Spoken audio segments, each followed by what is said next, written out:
สวัสดีค่ะ Lesson 18 Broad-minded versus narrow-minded. Broad-minded or open-minded in Thai is ใจกว้างใจกว้าง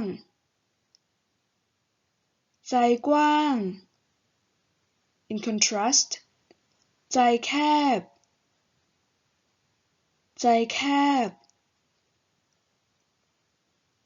ใจแคบ means narrow-minded. So, from the picture, obviously, the word กว้าง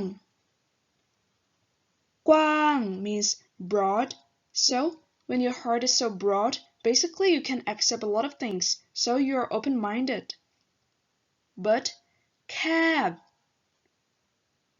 แคบ means narrow. When you have a really narrow heart, you barely accept anything. So you're ใจแคบ And that's it for today.